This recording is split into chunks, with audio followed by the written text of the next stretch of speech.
La hembra fecundada, cuyo hábitat es el intestino delgado, deposita huevos que son eliminados junto con la materia fecal y no son infectantes de inmediato, ya que para hacerlo deben embrionar en el suelo.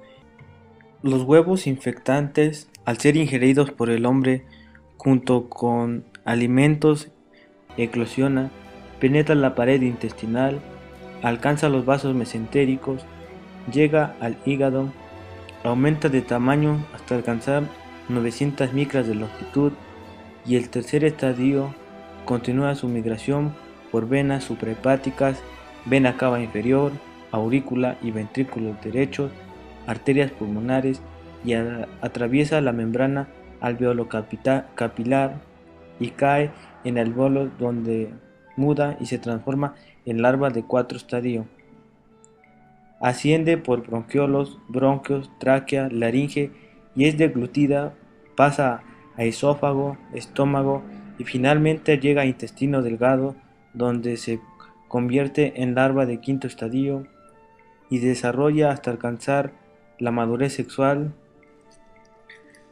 50 días después de la infección se realiza la fecundación y 10 días más tarde se puede encontrar huevos en materia fecal, cerrándose así el ciclo biológico. Es un gusano alargado y cilíndrico, con el extremo posterior puntiagudo y el anterior romo.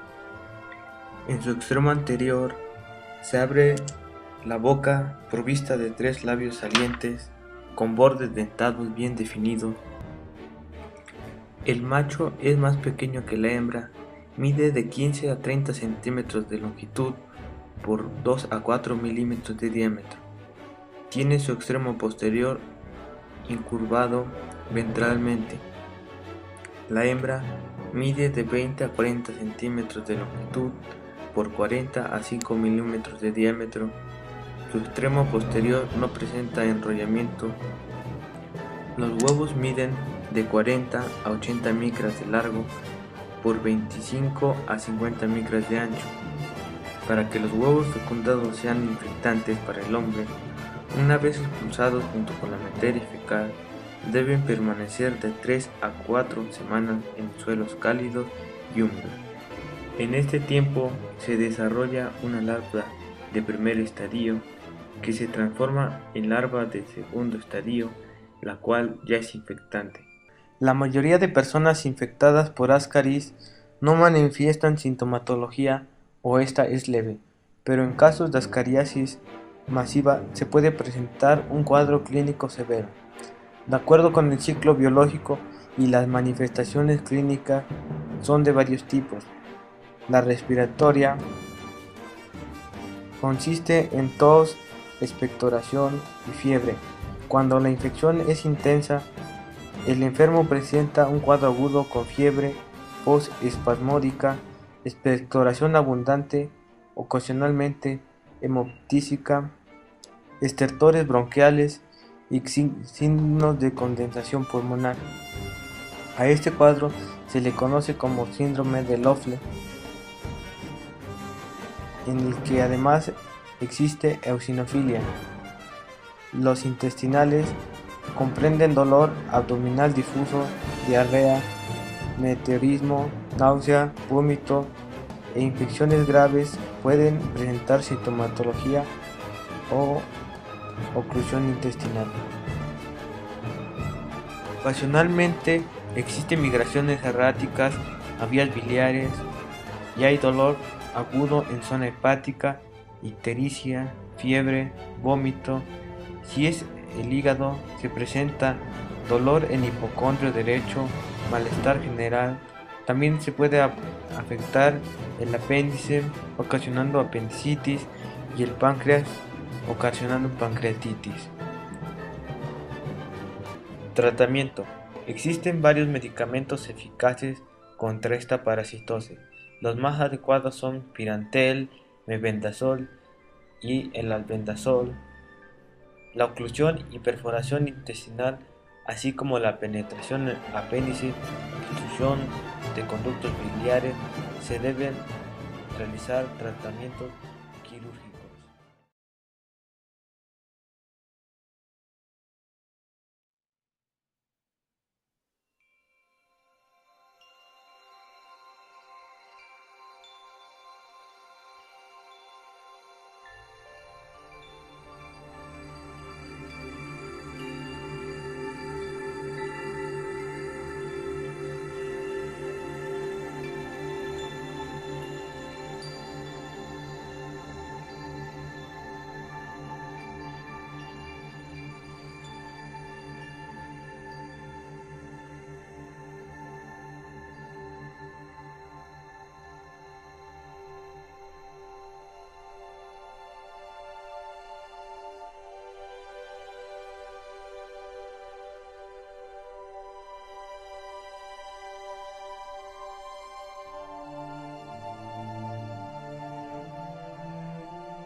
Uncinarios.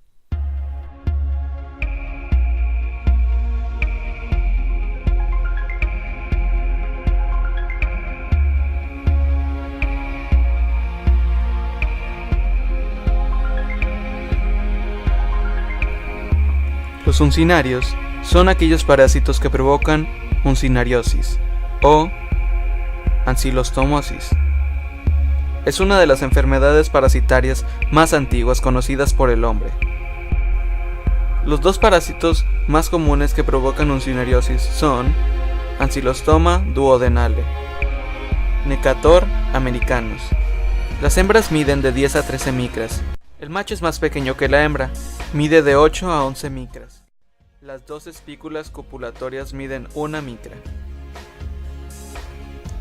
Los huevos son ovoides, de 60 micras de largo por 40 de ancho, con los extremos redondeados y la cápsula iliana delgada.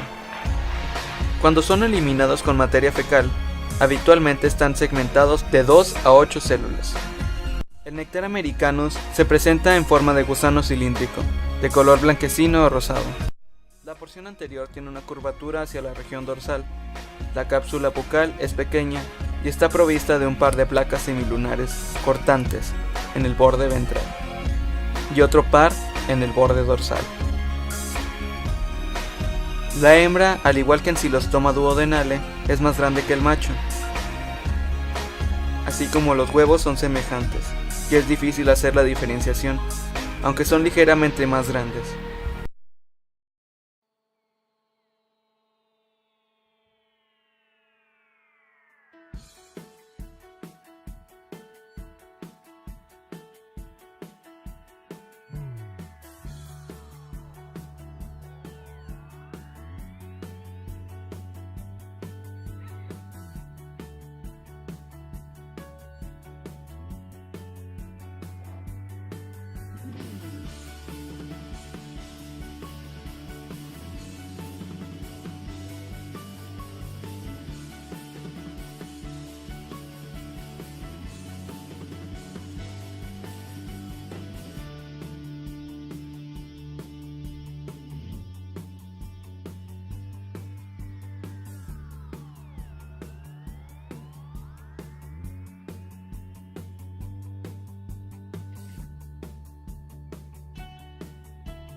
En la uncinariosis se presentan alteraciones anatomopatológicas en diferentes sitios del cuerpo, debido a la migración del parásito como larva y en su localización final como adulto.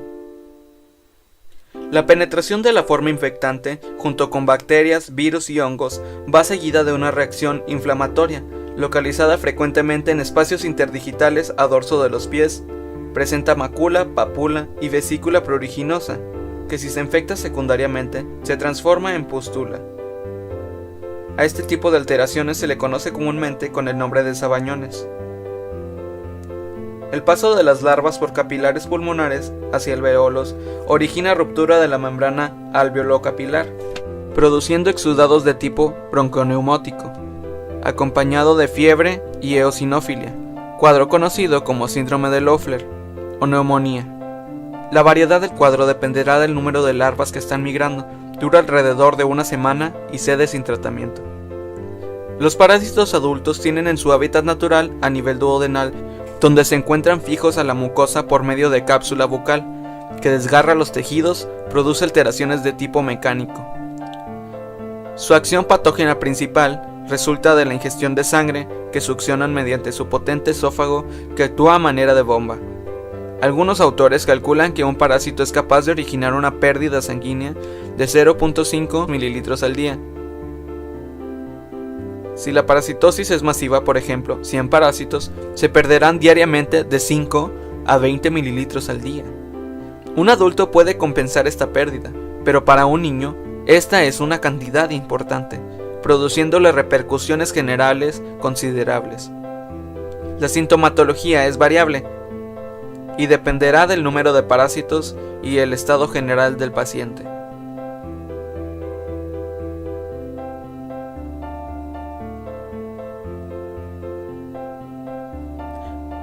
La sintomatología consiste en el dolor abdominal de tipo cólico, localizado en epigastrio, diarrea con o sin moco, presencia de sangre digerida en materiales fecales, las cuales son de color café oscuro. Puede presentarse estatorrea con materias fecales fétidas, meteorismo, náusea y vómito. Como síntomas y signos generales derivados del sangrado continuo, hay anemia de tipo normocrónica en las etapas iniciales del padecimiento, pero después se convierte en anemia de tipo hipocrómica. El paciente presenta hipertrofia cardíaca, soplos anorgénicos, cianosis, palidez de mucosas y tegumentos, tiro intercostal y supraclavicular. En los niños se presenta retraso en el desarrollo, tanto físico como mental.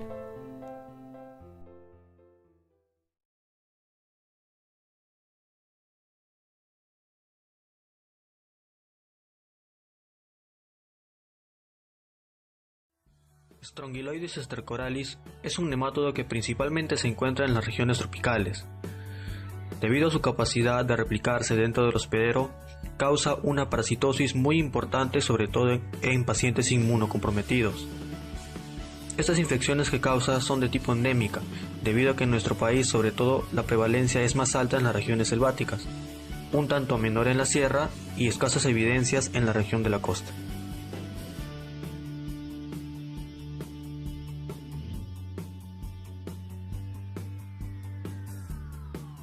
En lo que respecta a la morfología, describiremos a este parásito de acuerdo a sus estadios evolutivos. Primero hablemos de la larva Rhabditoides.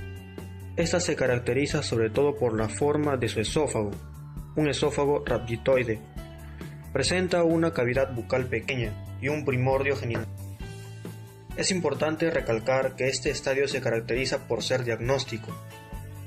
Se encuentra en las heces y además esta es un poco más pequeña que la larva filariforme.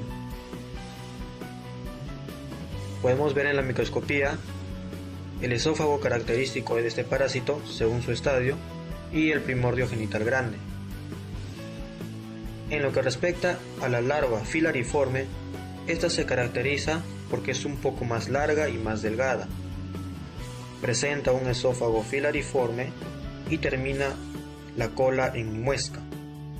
Atención, es importante recalcar que para diferenciarla en la microscopía, su esófago llega hasta casi la mitad del cuerpo y es un poco más larga que la larva Rhabditoides. Aquí podemos ver en la microscopía cómo esta larva adopta una forma de un hilo. También la cola característica, que termina en muesca. Aquí otra imagen para poder apreciar la cola. Para comparar estas larvas podemos recalcar unas cuantas características. Por ejemplo, la larva Rhabditoides se caracteriza porque es un poco más gruesa con respecto a la filariforme. Es un poco más pequeña y este estadio es diagnóstico, mientras que la filariforme es un poco más grande y esta es la forma infectante. Para poder diferenciar a los strongyloides de vida libre, tendríamos una serie de características que nos indicarían quién es hembra y quién es macho. La hembra se caracteriza sobre todo por la forma de su cola, en hoja de bisturí, mientras que el macho presenta dos espículas copulatrices.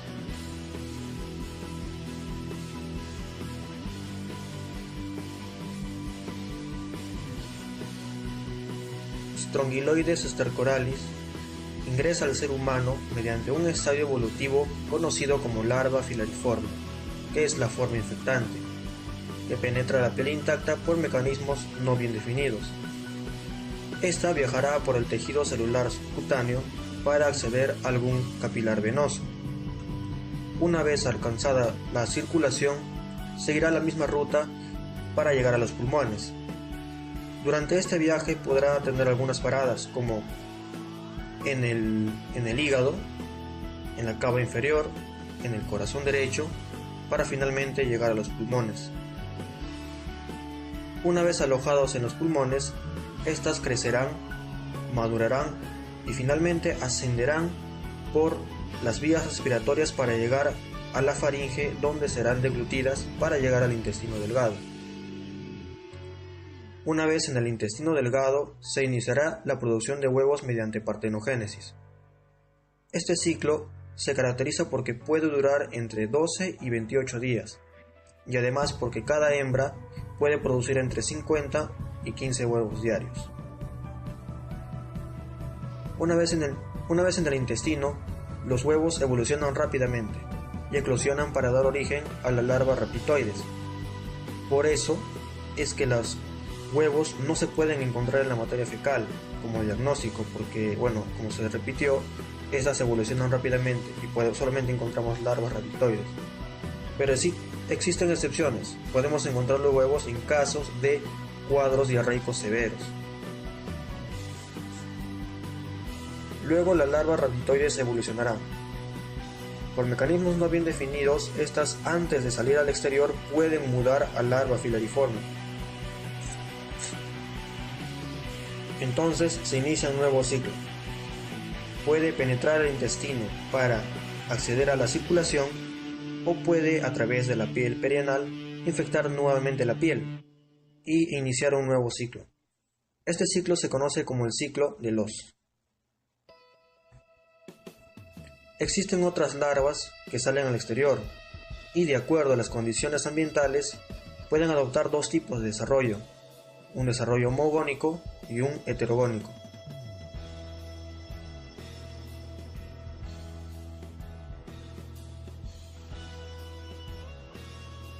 En lo que concierne a la acción patógena, este parásito penetra la piel por los espacios interdigitales de los pies, donde producirá eritema, exudación y prurito, como podemos ver en las siguientes imágenes. Estos síntomas adoptarán el nombre de síndrome de larva Currens.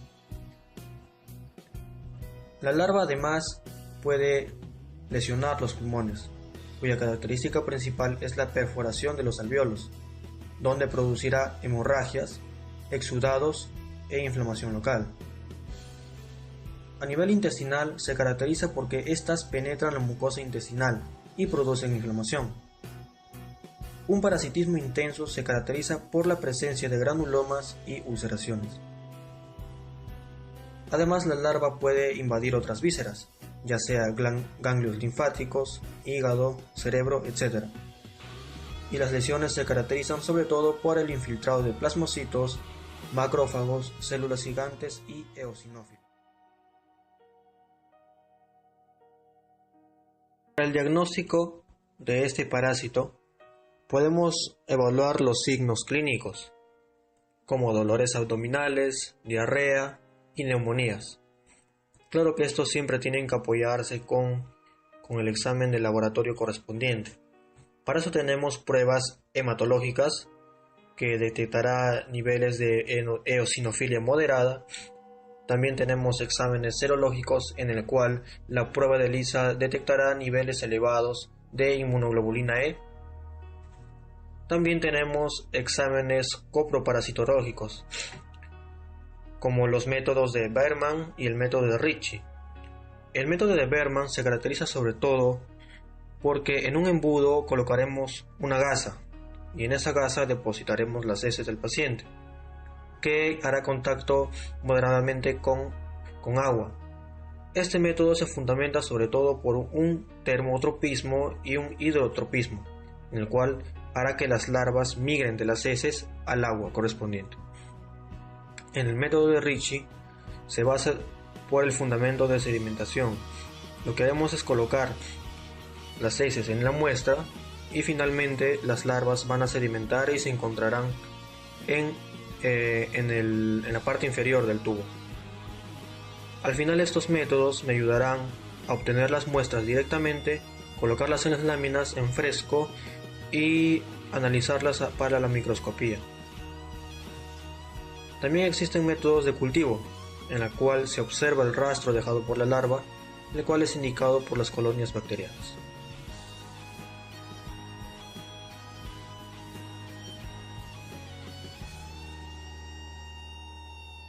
Para el tratamiento, el fármaco a utilizar es la ivermectina, que se caracteriza porque a dosis adecuadas, estas presentan tasas de curación del 100% y no reportan efectos adversos.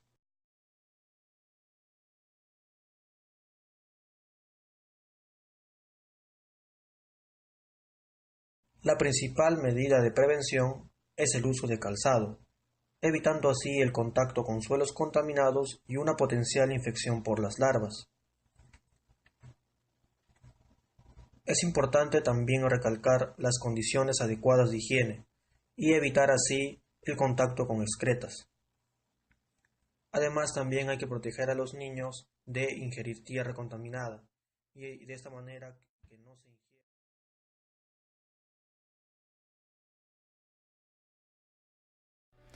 El tema que vamos a tratar hoy es la oxiuriasis. ¿Cómo? ¿Qué he dicho? Pues tan sencillo como lo que vamos a tratar es el tema de las lombrices en los niños. Los oxiuros o lombrices intestinales, comúnmente llamados, son blancas, finas y miden unos 5 milímetros. Habitualmente están en el intestino grueso de los niños entre los 3 y los 6 años. El contagio es a través de la ingestión de los huevos por un problema de higiene. Es decir, los niños se tocan, se limpian, se rascan el culete y luego pues no se lavan las manos y al final pues terminan tocándose la boca y terminan ingiriendo sus propios huevos. Una vez que han pasado esta ingestión de los huevos, al cabo de 1, 2, 3 meses, las hembras lo que hacen es que por la noche van caminando por dentro del intestino hasta los márgenes anales, depositan allí los huevos y vuelven otra vez a introducirse dentro del canal anal. Y así se va perpetuando la infección. ¿Y cómo sé si mi niño tiene lombrices? Pues porque le vamos a ver que en las horas cercanas a acostarse, pues se va a ir rascando el culete. Él te va a decir que le pica bastante, que tiene que estar rascándose, sobre todo por la noche. Lo que tenemos que hacer es, cuando se haya dormido, unas 2 horas después de que ya se haya acostado y que esté dormido, lo que vamos a hacer es abrirle las nalgas y con una linterna visualizar la zona del ano y del periano. En ese momento podemos contemplar cómo las lombrices, estas lombrices blanquitas, están moviéndose alrededor de esa zona anal. Aparte del asco que os puede dar ver estas lombrices, no os preocupéis porque el tratamiento es bastante sencillo y además no constituye una enfermedad grave para los niños. El diagnóstico es simplemente viendo esto y el tratamiento es con un tratamiento que se toma por vía oral que se llama mebendazol. Este tratamiento lo va a prescribir vuestro pediatra, tanto para vuestro hijo como para el resto de la familia. Y, muy importante, olvidaos de todos los remedios caseros que están anunciando. No funcionan. Es una lombriz y hay que eliminar el parásito. Y el parásito solo se elimina con estos medicamentos antiparasitarios. Además de seguir el tratamiento antiparasitario que os ha pautado vuestro pediatra, os recuerdo, tanto para el niño como para el resto de los que conviven en la familia, se toma una vez, es una única dosis y hay que repetirlo a las 2 semanas. Además de seguir este tratamiento, lo que hay que hacer es mantener una correcta higiene de las manos, sobre todo debajo de las uñas, cambiar las toallas, cambiar las sábanas donde ha dormido el niño, ponerle pijamas cerrados para evitar que se rasque. Estas medidas van a evitar que el resto de la familia tenga lombrices. Por último, deciros que el día que el niño tome el tratamiento, esa noche va a experimentar muchísimo más picor anal. Eso es porque las lombrices huyen del tratamiento. Entonces el niño va a tener mucha más irritación y va a tener una necesidad, con lo cual el sueño suyo va a ser peor, etc. Podéis minimizar este picor pues poniéndole en un baño de agua tibia o agua templadita para pues 20 o 30 minutos después del tratamiento para minimizar este picor que va a tener. Pero que no os sorprenda.